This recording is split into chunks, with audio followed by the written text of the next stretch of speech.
The coastline of the British Isles has been sculptured and carved over centuries by the massive force of the sea.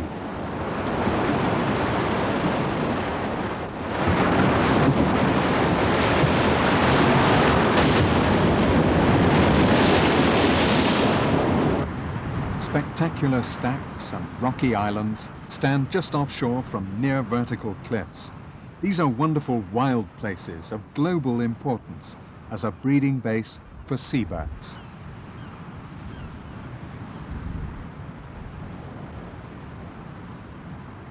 Seabirds like these Manx shearwaters spend most of their lives searching the vast oceans for food. Masterly flyers, they glide on wind currents, shearing the waves and traveling thousands of miles. But each year, adult seabirds of all kinds find the pull of land irresistible, and they start to journey back towards their nesting sites.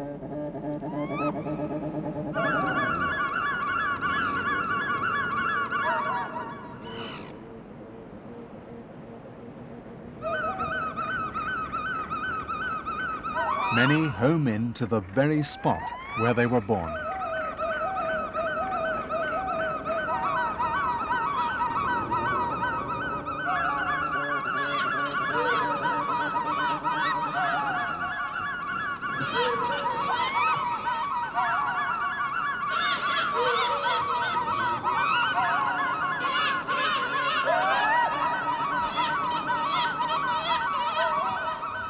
The fulmar is one of the first birds to arrive back. It's home from several months, ranging the North Atlantic. Now on stiff wings, it sails the cliff updrafts. Fulmars often nest high on the cliffs, and courting is a noisy business.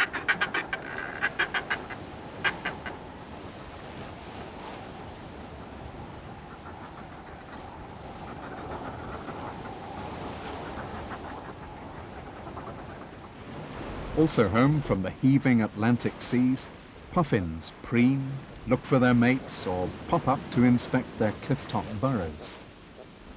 On the Scottish islands of St Kilda, an amazing 100,000 burrows are occupied, while elsewhere, colonies may contain only a dozen or so puffin pairs. On a heavy swell, common guillemots come ashore.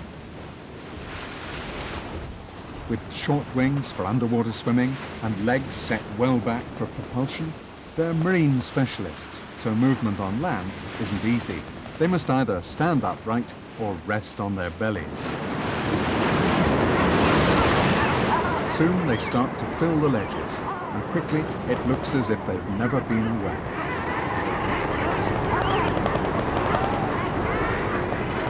Bridled common guillemots have a white line running back from the eye. It's a genetic variation. A razorbill may come home from as far east as Sardinia in the Mediterranean Sea,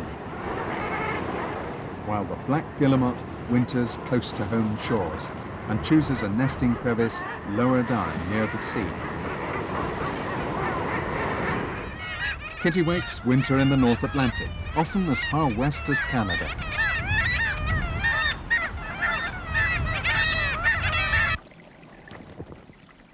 When kittiwakes arrive back, they go inland to collect weed and mud with which to refurbish their nests. Built on the tiniest ledge, each nest is arranged, trampled, and then cemented together with droppings to form a deep, safe cup.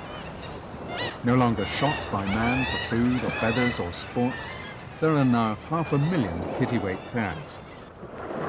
The shag winters just off the coast. During courtship, paired birds greet each other with splendid displays.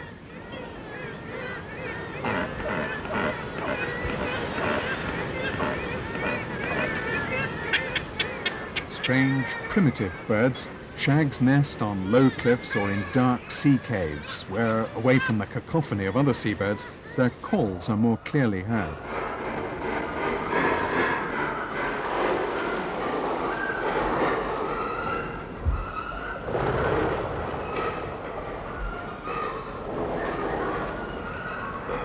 Shags make a huge nest of seaweed, sticks, and even bracken.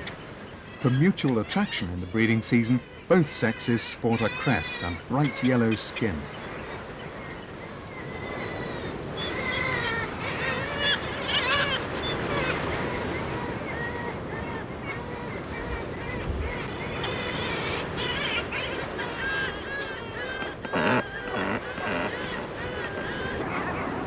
As many as a dozen seabird species may nest on a cliff face. The coasts of England and Wales, Scotland and Ireland provide a host of habitats for seabirds. 4 million pairs of 24 different species breed annually around these shores. Here, the birds can reproduce in relative safety, with seafood for the taking.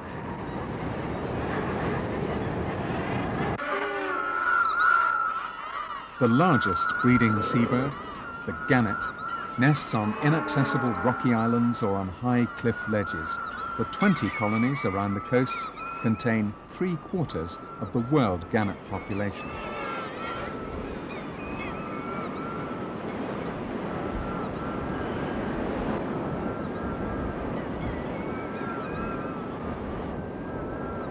Gannets travel 2 or 3 miles to gather nest material. Grass and seaweed are then flown back to the gannetry to be added to ancestral nest drums, here in slow motion.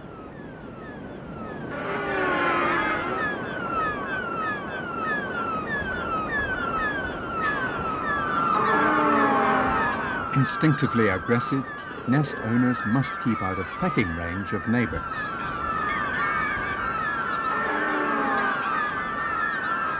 When landing, a gannet must run the gauntlet of lunging beaks.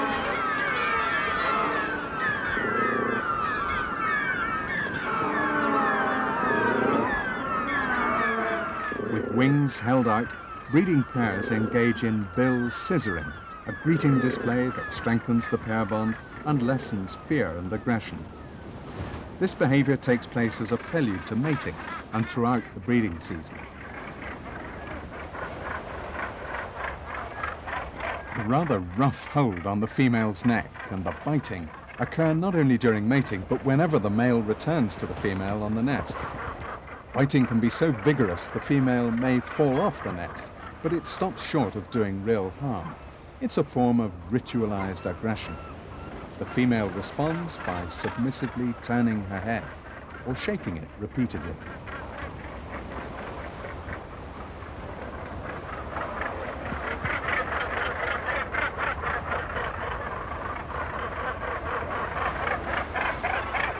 A single egg is laid, which is incubated not in the conventional way, but under the web of the foot.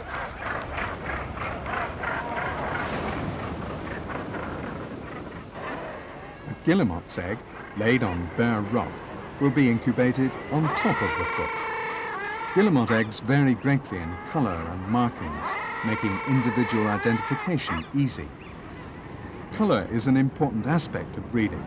In the puffin, external breeding colours are easily seen, but the razorbill must open the bill to hint at the yellow gape, which its mate finds attractive. Guillemots and other auks spend hours billing and mutually preening. Being together and part of a noisy colony stimulates them to mate and breed.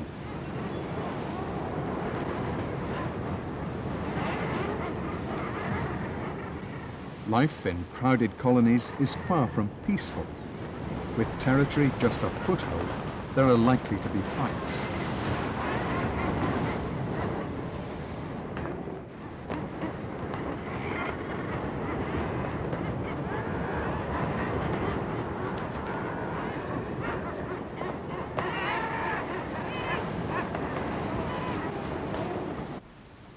In the puffin colony, hostilities often break out over the ownership of a burrow.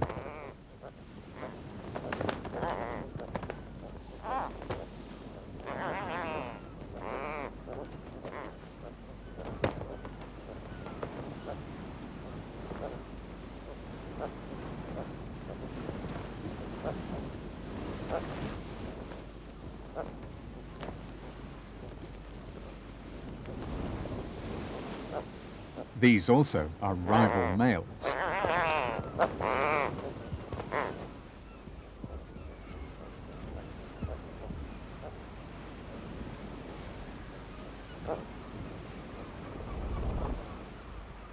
And the victor seems none the worse for the scrap. He can return to his intended territory and mate.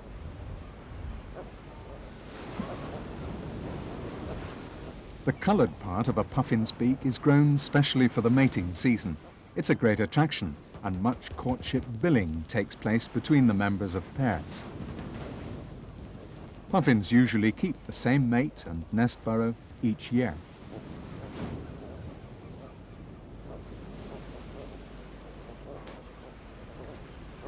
Some collect twigs or pluck fresh grass to place in the nesting chamber, where one egg will be incubated for 40 days. Both birds share this duty.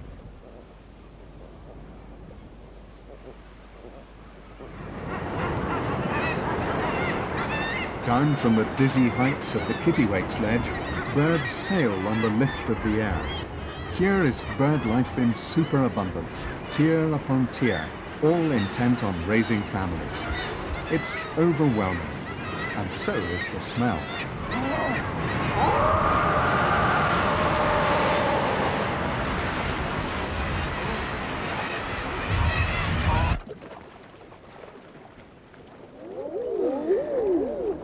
In Scotland, the eiders are pairing up. They are the largest and most numerous of the sea ducks, and the drakes are strikingly handsome.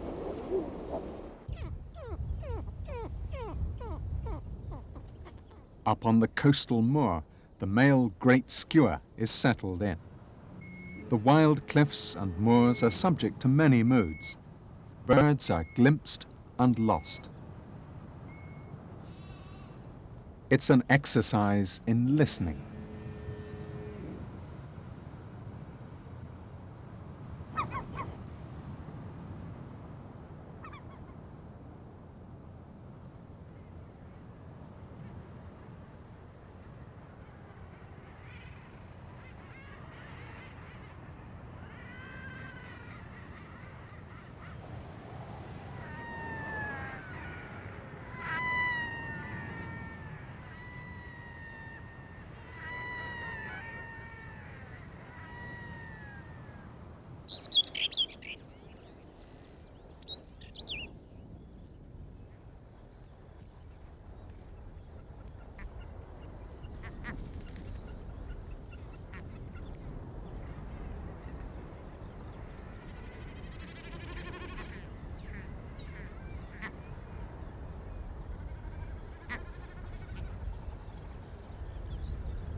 With no human disturbance, remote northern beaches and sand dunes are excellent breeding grounds for seabirds' neighbours, like the oystercatcher.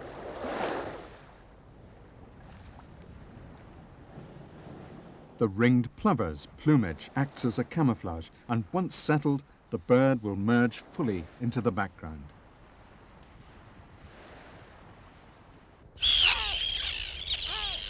Arctic terns come in from Antarctica via the South and North Atlantic to raise a family. They feed their young on sand eels. In Shetland, sand eels have been seriously depleted in numbers, perhaps by human overfishing, and thousands of young tern chicks have starved to death. More and more, man is impinging on the food supply of birds. For some terns, human disturbance is a problem. These rare and lovely roseate terns breed in nature reserves, an endangered species with only 500 pairs in Britain and Ireland. They've wintered on the coast of West Africa. Roseates breed later than other terns. Their courting includes making a pretend nest scrape, pushing with the breast and scraping with the feet.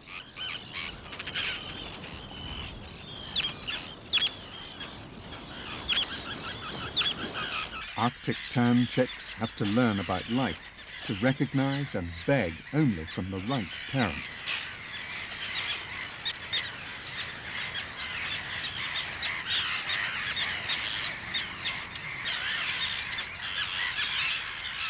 An adult can be very aggressive to a chick that's not its own and may even kill it.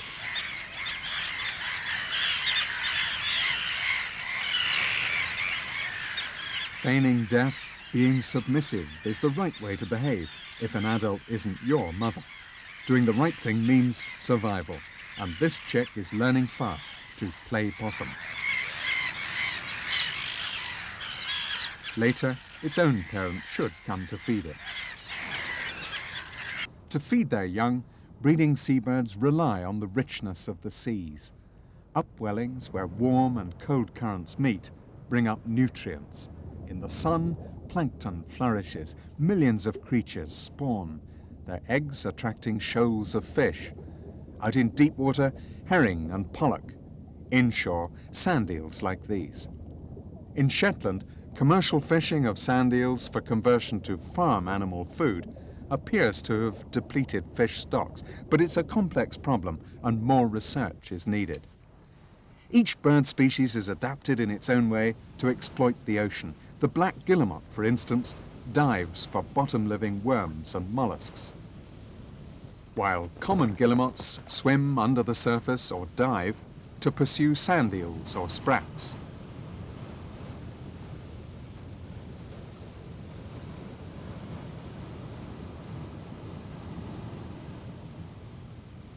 The gannet feeds further out on larger fish.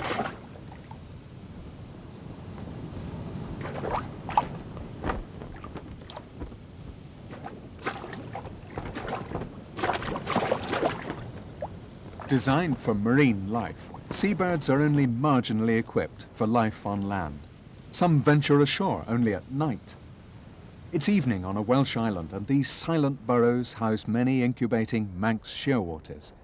Their mates are fishing 200 miles away and will return under cover of darkness. Superb in flight over the sea, shearwaters are clumsy and vulnerable on land. As the cloud slips from the moon, they can be glimpsed shuffling to find their burrows, guided by the calls of their mates. But few birds venture ashore on a bright night.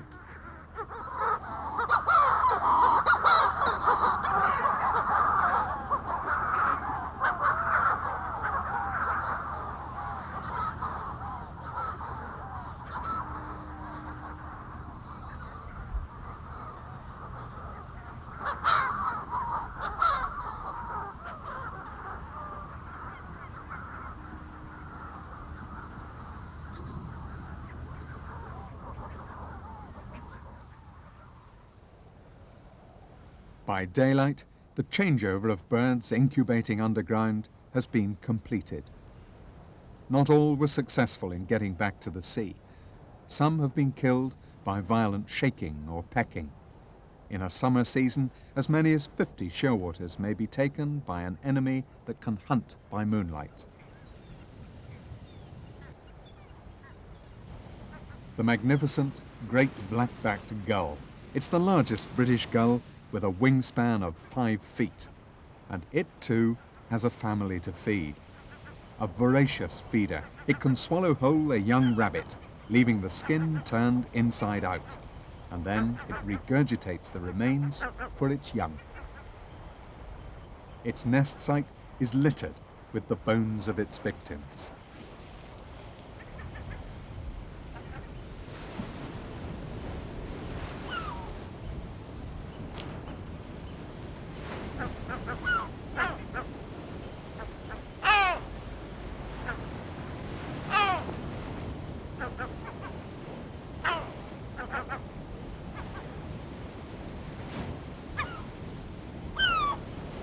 All around the coast, the herring gull is a constant threat to other breeding seabirds.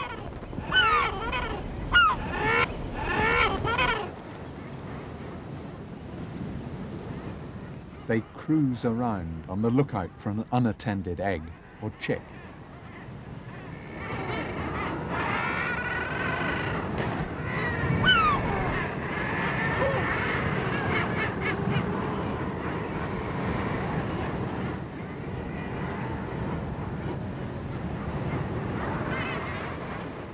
A female eider duck is hard to spot.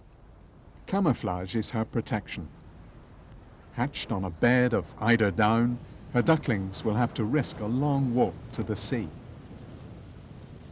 But on a summer day, when the coast is bathed in sunshine and even the sheep lays on the cliff, there's a brief noontide lull from predators.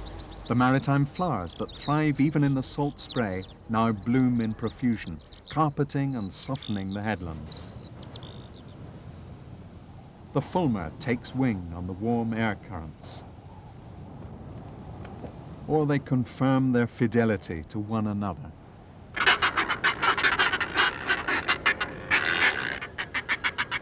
A shag hangs out its waterlogged wings to dry. And one eider family has safely reached the sea. The incubating birds swelter on the nest, sleep in the sun, or pant to keep cool.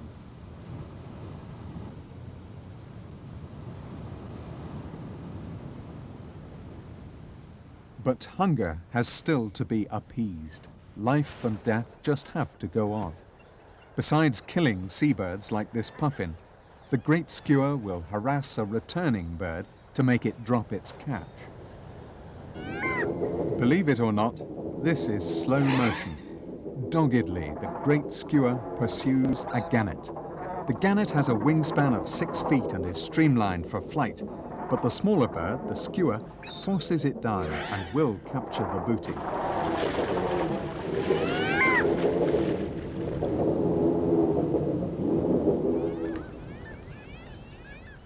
The Arctic skua is also a pirate and feeds its young on fish stolen from other birds.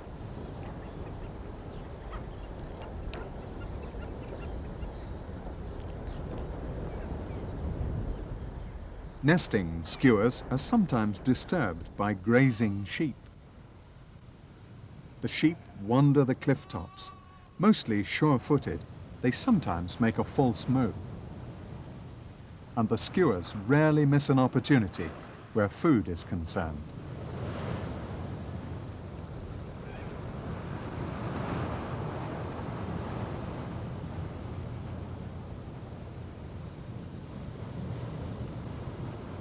After such a feast, they bathe in a peaty lochen.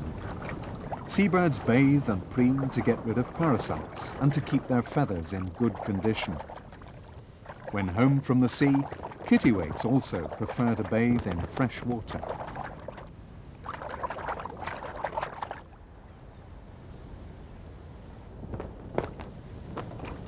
And up on the cliffs, the young are growing fast. The climax of the year has been reached. The kittiwake chicks are well advanced, though some have already fallen victim to skuas and herringbells.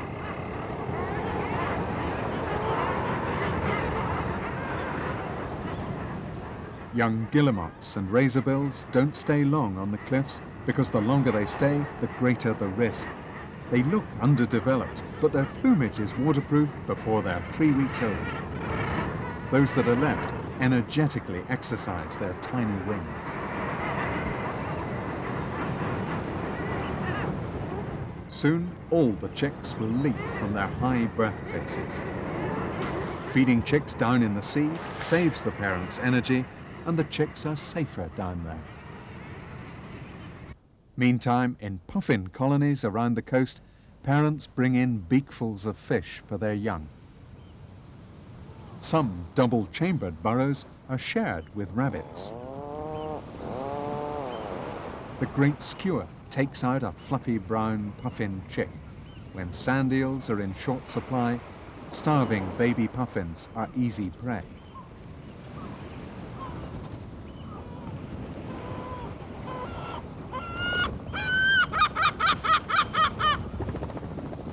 Nature is red in beak and claw. Coming home from the sea to breed has its risks and rewards for seabirds. Successful breeding depends on finding at sea a reliable food supply. Fed on regurgitated, half-digested fish, the fulmar chick spends 7 weeks on a ledge. The fulmars will be last to leave. In Shetland, with few sand eels in the sea, Puffins, along with Arctic terns and kittiwakes, have fared badly. In the gannatories, it's a happier story. Fed on regurgitated mackerel, there are chicks at many stages. Some are in downy white bloom, while others, bewigged in bloom, have grown nearly all their dark plumage. The immature dark gannets will gradually become whiter with each molt and attain adult plumage in their 4th year. When each chick weighs 1.5 times a parent's weight, it will jump down to the sea. Once there, it must learn to fish or starve. Those young that survive migrate to West Africa.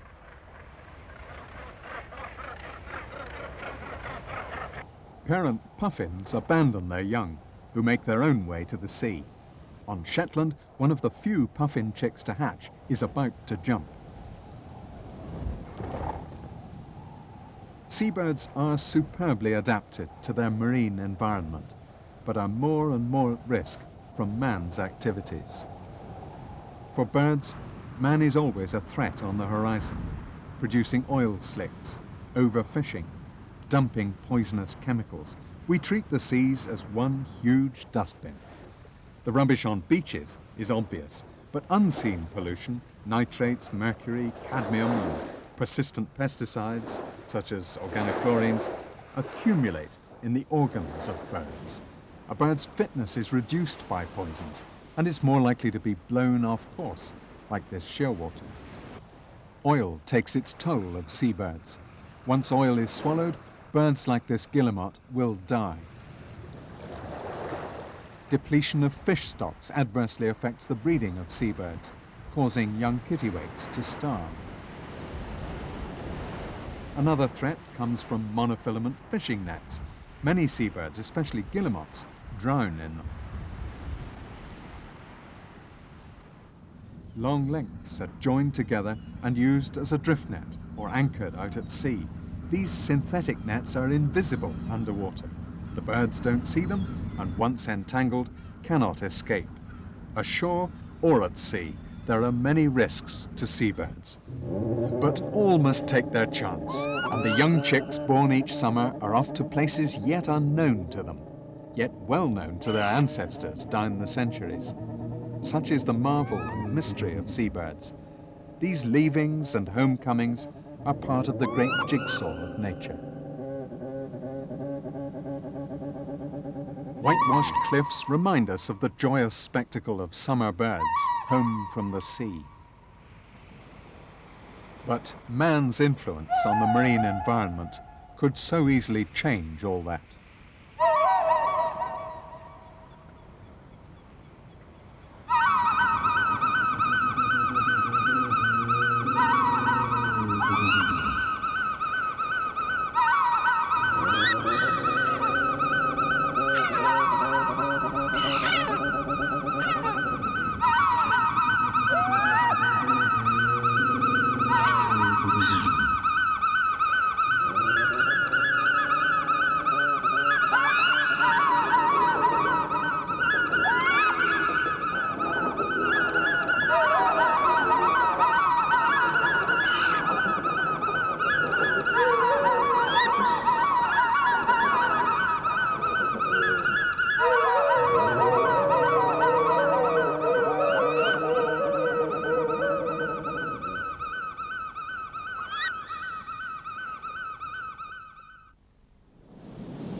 $140 million square miles of ocean and sea cover more than 2/3 of the Earth's surface.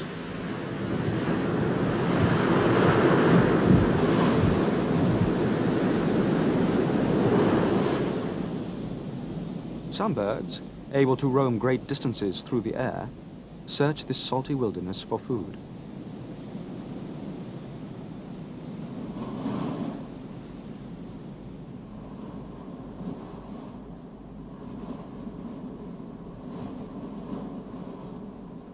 Over sea or shore, the boisterous wind is seldom absent.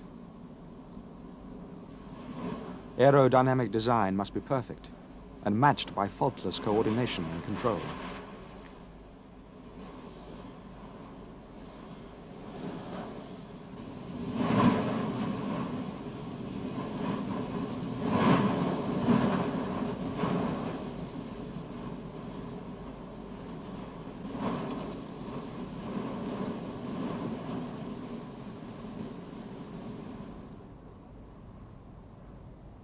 Over the sparkling sea, sharp eyes are needed. It is not easy to locate food beneath the shifting reflections. Only the mythical halcyon could find security for eggs on the restless face of the waters.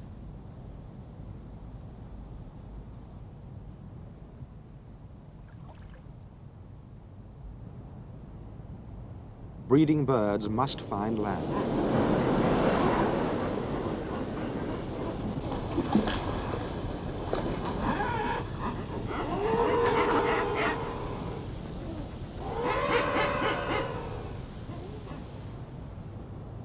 Various groups of birds have responded to the challenge of the ocean in different ways, each becoming closely adapted to their environment through long and gradual evolutionary change.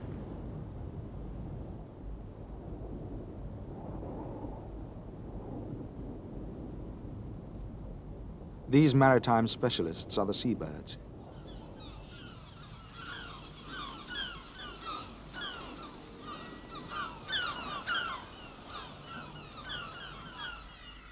Prolific species advertise successful adaptation by sheer numbers.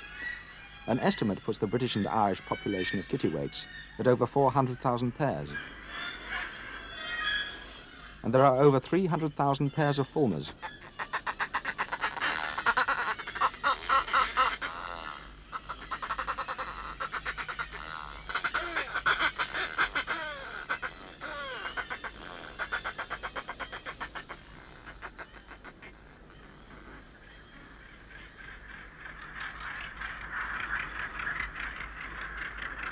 Our gannetries are crowded by more than 100,000 pairs of birds each year. The guillemot surpasses all these and is the most numerous British seabird.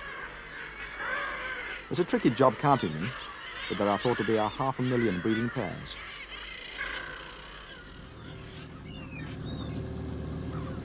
These multitudinous communities have a vast collective appetite. Seabirds have evolved a number of different feeding methods. One of the least complicated is to pick food from the surface. Simple methods have the advantage of being easily adaptable if other opportunities arise. The gull's versatility has won the day.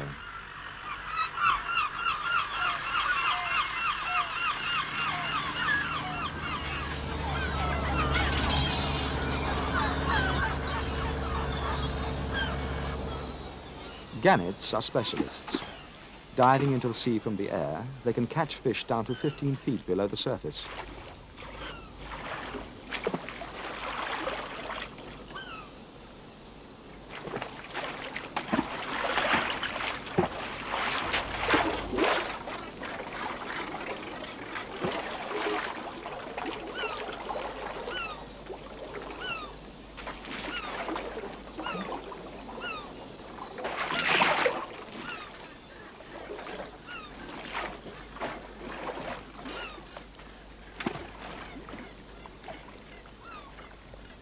With their dazzling white plumage, gannets soon attract a crowd once food is located.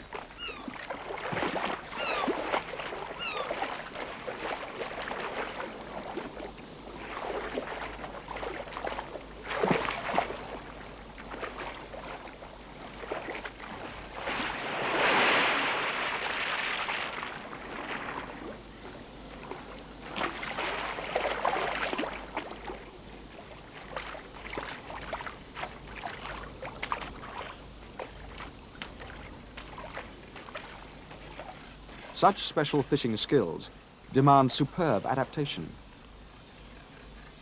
The forward-looking eyes give binocular vision for sighting and tracking their quarry.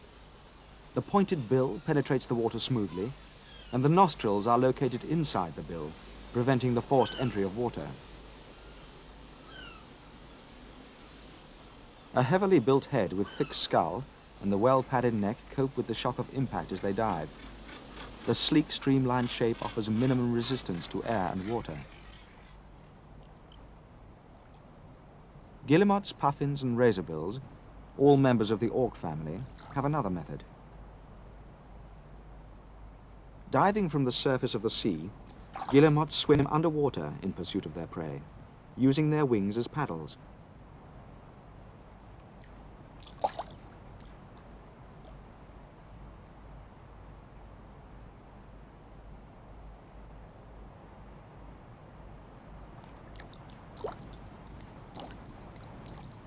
The same tactics are used by puffins, chasing the silver sand eels through the clear waters.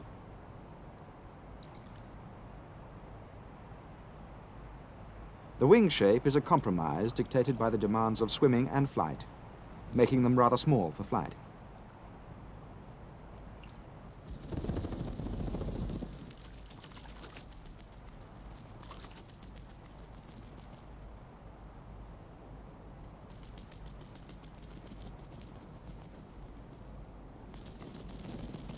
Flying seems an especially energetic process for auks.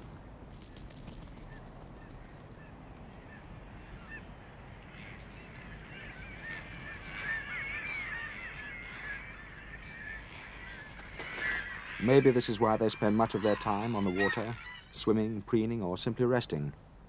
Prime victims if they encounter floating oil.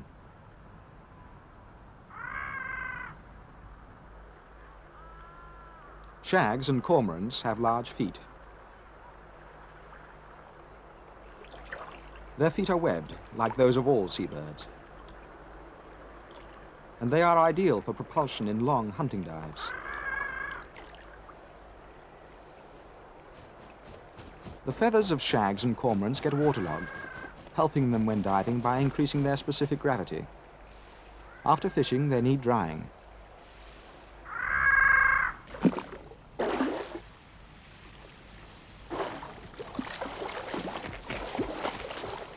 The plumage of most seabirds is only penetrated by water when they bathe.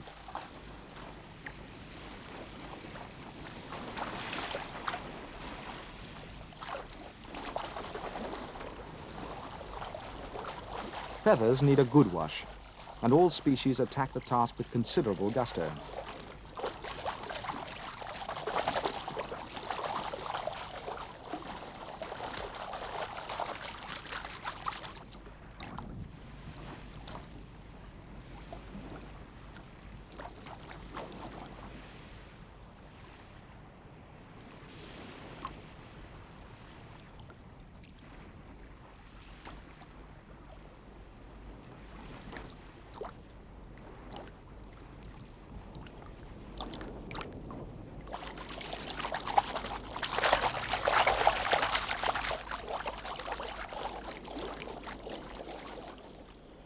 Even terns, who will otherwise seldom settle on the water, need to wash away the dust and parasites.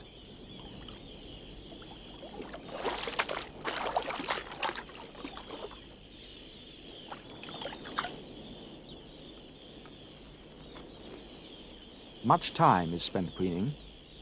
Oil from the preen gland is spread over the feathers, helping to keep them waterproof. There is a necessary delicacy and precision in the arrangement of the feathers. They must overlap, trapping a layer of air. In this way, excellent thermal insulation is achieved, and buoyancy is increased in both water and air.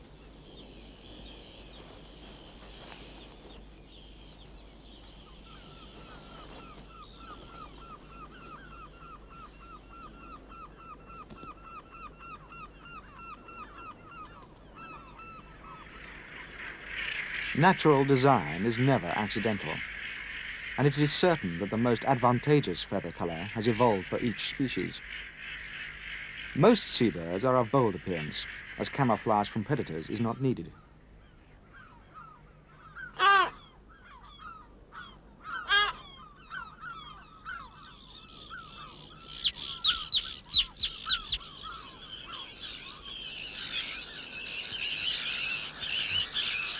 The search for food seems to be the main factor deciding the color of seabirds.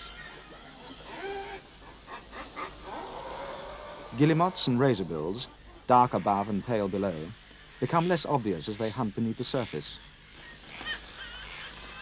The conspicuous bill of the puffin merely adds a touch of social flamboyance.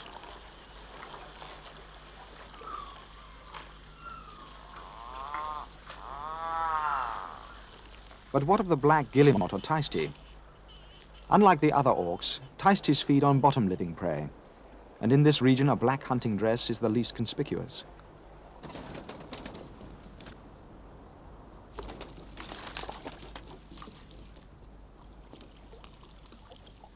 Dark plumage helps the shag, as it also dives to the bottom to feed.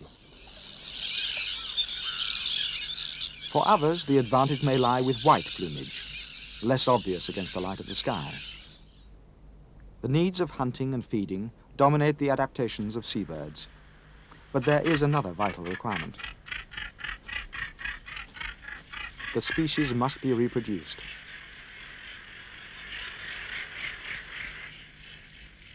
Early each summer, the British Isles attract a huge population of breeding seabirds.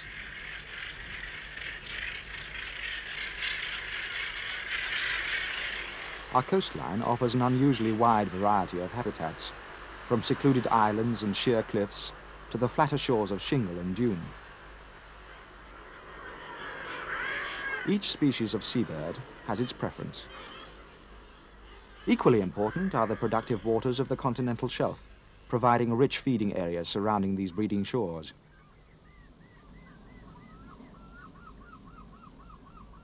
Seabirds vary immensely in their relationship with the land.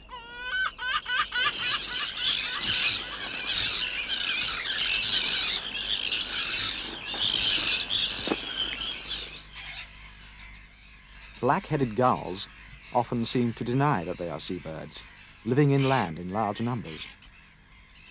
This thriving colony is over 20 miles from the sea. Daytime in a teeming Manx shearwater colony. Not a shearwater in sight, except dead ones, the victims of gulls.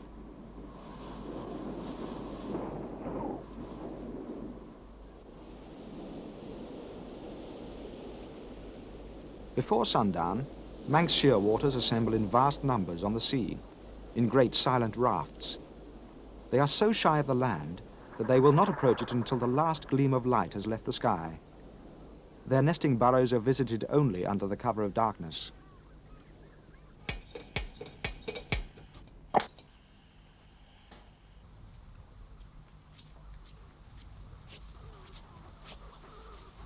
It is not difficult to find shearwaters by lamplight. They are clumsy and vulnerable on the ground, and night is the safest time for their landfall. The air is shaken by their weird cries, and it is one of the experiences of a lifetime to stand in the darkness of an island night and listen to the wild cacophony of the Manx shearwaters.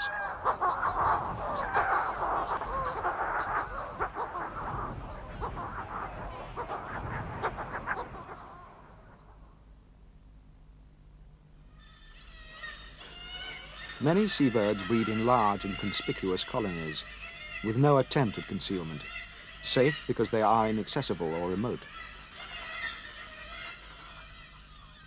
Flatter shores are more open to predators. Lesser black-backed and herring gulls establish quite large territories, spacing the nests some distance apart, thus making them harder to locate.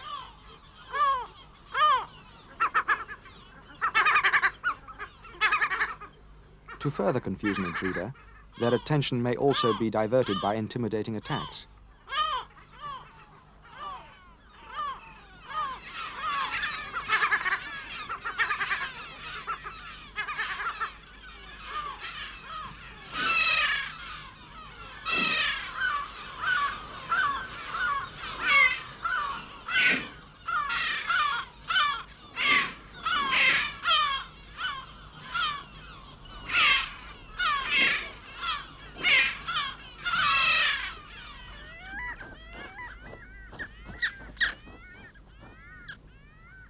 Arctic skuas also attack, or attempt to distract. This is a light phase, mated to a dark phase bird.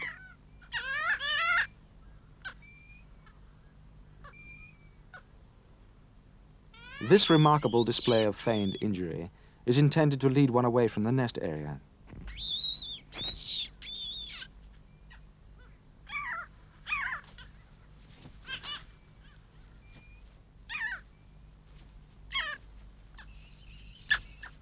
Nine out of 10 seabirds share the propensity of sandwich terns for breeding in colonies, even though it is an exceptional habit among land birds.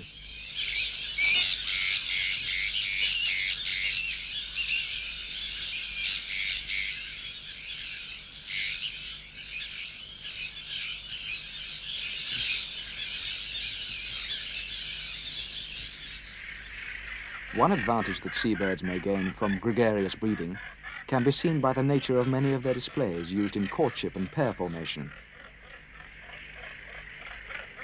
This display of mated gannets is among the most magnificent spectacles of the bird world. Hundreds of times each breeding season, the ritual is repeated, strengthening and maintaining the bond between these two birds.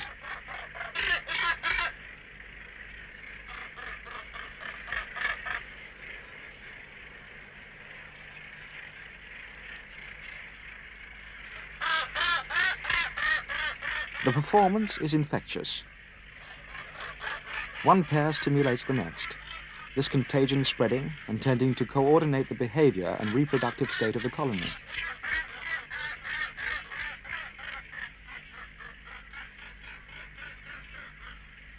Mutual preening by mated gannets has little to do with feather care.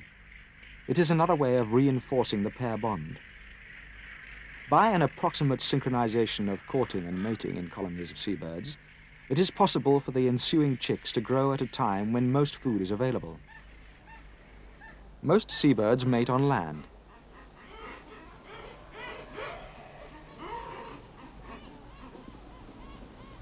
However, the puffin does things differently.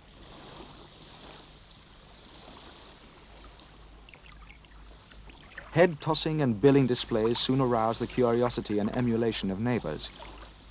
Activity spreads through the flock, helping to keep all courtships in step.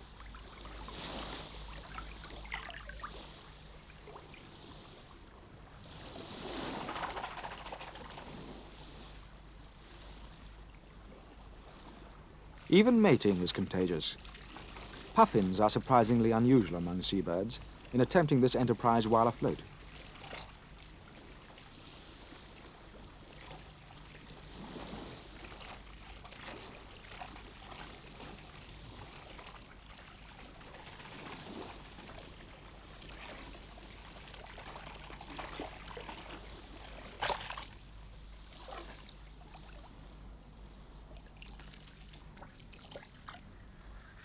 The location of a breeding colony is important. Gannetries occur on windy islands, for the gannet, built for speed over the oceans, does not always find landing easy.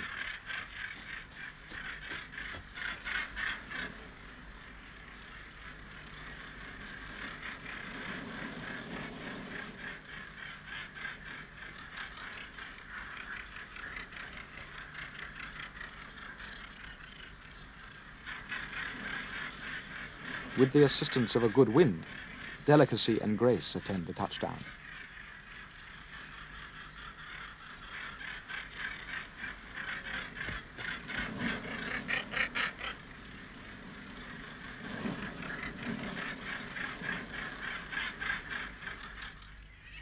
On shores like this, 3 species of auk can breed in harmony.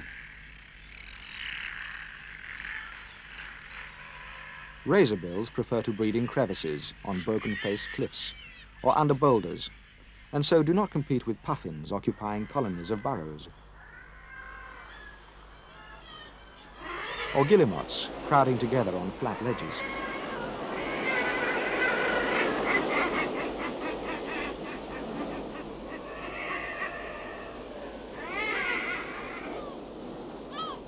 Ground nesting in the open calls for camouflaged eggs. Lesser black-backed gulls' eggs can be hard to spot.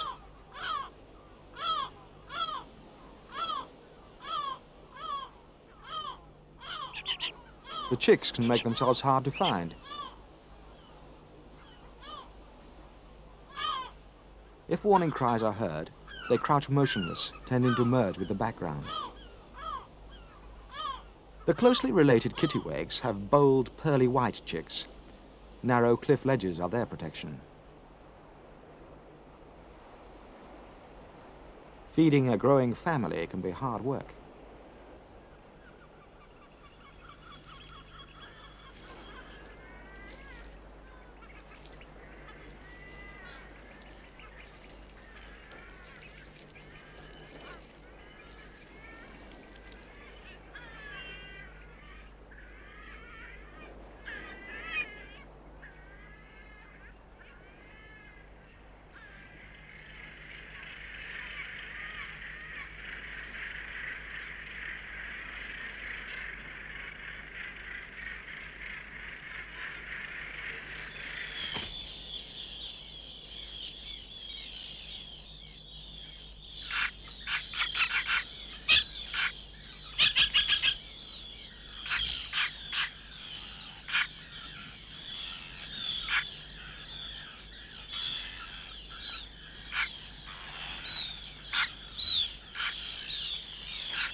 Chicks eventually lose their down and assume a juvenile plumage, often distinct from that of the adult. Inconspicuousness may help young gulls foraging on the shore.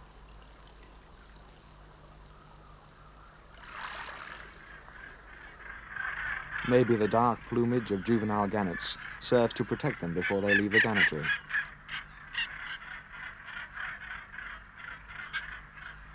Gannets are aggressive birds and deal firmly with intruders.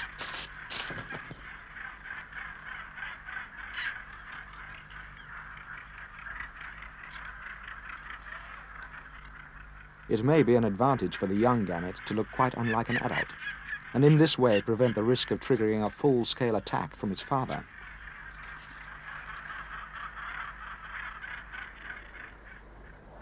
Many young seabirds will die. There is heavy mortality during the first crucial months.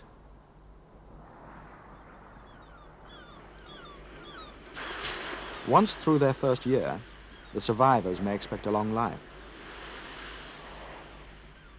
Seabird populations have a slow rate of turnover. They are in a state of equilibrium that can be considerably altered by the far-reaching effects of man's activities. Sometimes the birds benefit. Species that were previously slaughtered in large numbers are increasing. But all is not well. Our shores are more heavily used for leisure, and disturbance can threaten all species.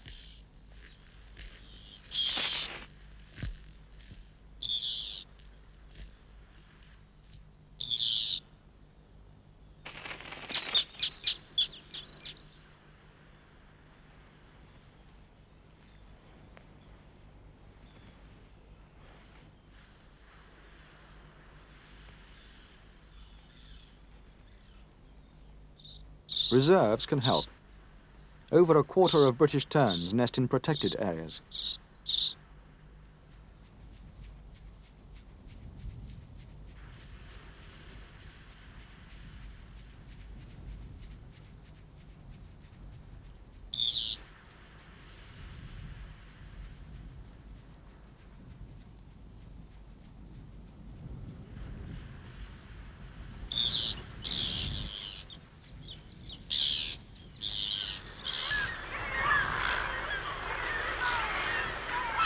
The pressures do not slacken. Pollution of the sea can affect all marine birds, directly or by reducing food supplies.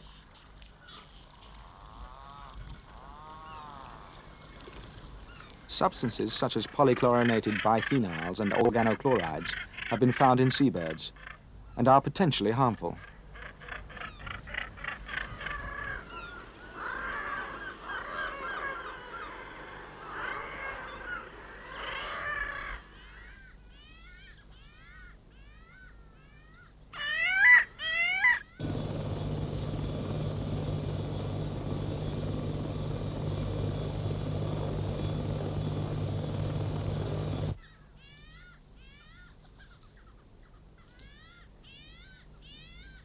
The effects of oil pollution from major incidents can be immediate and disastrous. The more frequent unreported minor spills, some accidental, some deliberate, add significantly to the hazards for seabirds and marine life. There is increasing concern for the wonderful ecological balance of the oceans.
Seabirds have graced this planet much longer than mankind.